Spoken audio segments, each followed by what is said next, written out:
सुप्रभात बच्चों, कैसे हैं आप सभी। मैं उम्मीद करती हूँ आप सभी बहुत अच्छे होंगे और घर पे मन से पढ़ाई कर रहे होंगे। मैं कुमारी प्रियंका आ गई हूँ कक्षा 3 की हिंदी लेकर। बच्चों, आज हम सभी पाठ 9 का प्रश्नोत्तर करेंगे। ठीक है, तो चलिए प्रारंभ करते हैं। आज का पहला प्रश्न है बच्चों, कहो कहानी। यहाँ पे कुछ शब्द लिखे हुए हैं।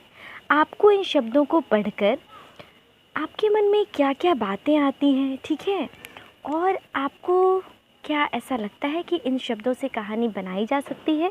ठीक है बच्चों, जैसे कि विद्यालय, गुरुजी, छुट्टी, बंदर, डंडा, पेड़, केला, ताली, बच्चे, भूखे। यानी इन शब्दों को मिला करके आपको एक छोटी सी कहानी बनानी है। ठीक है, तो ये काम मैं आप लोगों को करने के लिए दे रही हूँ। आप लोग इसे खुद से करिएगा। ठीक है, जैसे कि आप इसमें कहानी बना सकते हैं कि एक दिन हम विद्यालय गए। विद्यालय में हमारे गुरुजी ने हमें पाठ पढ़ाया और जब हमारी छुट्टी हुई और हम वहाँ से निकले तो हमने पेड़ पे एक बंदर को देखा, है ना।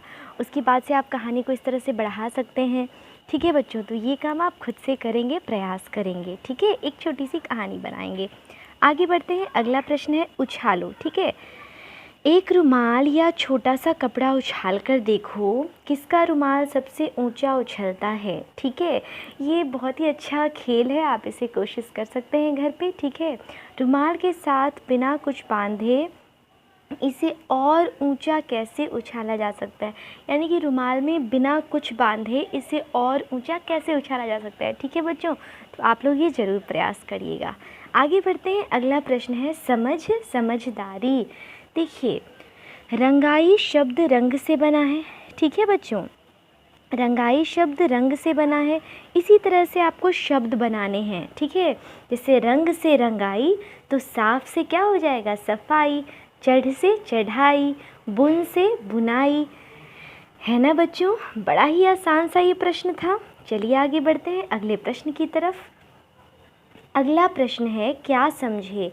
यानी जिन शब्दों के नीचे रेखा खींची है उसका मतलब बताना है। ठीक है, उसका मतलब बताना है। जैसे मुझे बैगनी रंग कतई अच्छा नहीं लगता। कतई का मतलब क्या होता है बच्चों, बिल्कुल। ठीक है, अवंती ने सेठ का मंसूबा भांप लिया। मंसूबा का मतलब क्या होता है बच्चों, इरादा, है ना। मंसूबा का मतलब होता है इरादा। मैं तुम्हारा हुनर देखना चाहता हूँ। हुनर का मतलब क्या होता है, हुनर का मतलब होता है गुण, गुण या खूबी। ठीक है, हुनर का क्या मतलब होता है, गुण या खूबी। ठीक है, सेठ बुलंद आवाज़ में बोला। आवाज़ को हम क्या कहते हैं बच्चों, स्वर या फिर बोली भी हम कह सकते हैं यहाँ पे। चलिए आगे बढ़ते हैं। अगला प्रश्न है सेठ को ईर्ष्या होने लगी।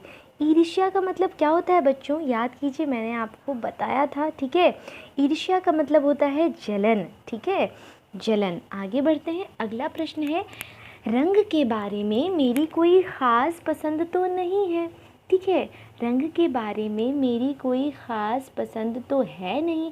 ख़ास का मतलब क्या होता है बच्चों, ख़ास का मतलब होता है विशेष। ठीक है, ख़ास का मतलब क्या होता है, विशेष, जो थोड़ा स्पेशल हो। ठीक है, आगे बढ़ते हैं अगले प्रश्न की तरफ। कैसा लगा आफंती। आपको आफंती कैसा लगा ये बताना है बच्चों। आफंती और पहलवान की कहानी मैंने आपको पढ़ाई थी ना, तो आपको वही याद करना है और बताना है कि आपको आफंती कैसा लगा। तुम उसके कपड़ों, शक्ल, सूरत, पालतू पशु, बुद्धि आदि के बारे में बता सकती हो। ठीक है, तो आप इसमें लिख सकते हैं कि आफंती बहुत बुद्धिमान था। है ना बच्चों, आफंती बहुत बुद्धिमान था। उसकी शक्ल सूरत अच्छी थी।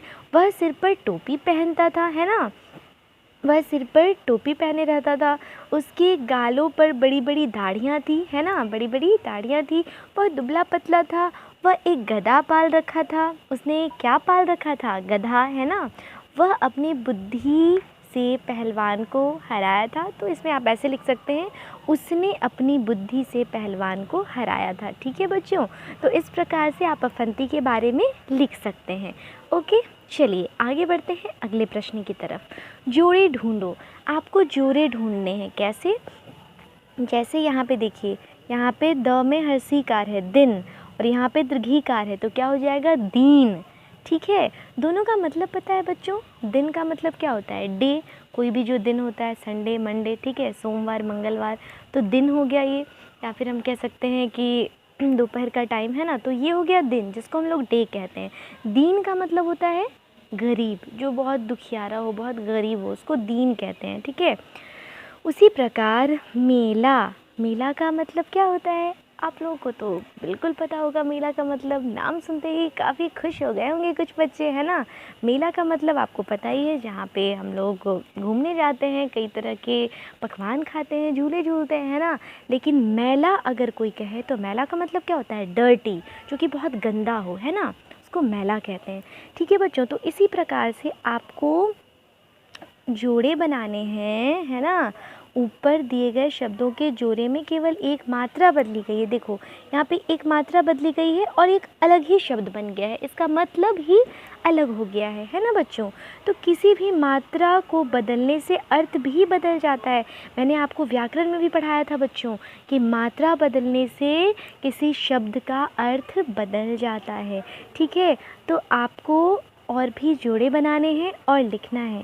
ठीक है बच्चों, तो चलिए आज के लिए इतना ही। अगली कक्षा में मैं आपको ये पूरा करवाऊंगी। ठीक है, तब तक के लिए पढ़ते रहिए, बढ़ते रहिए।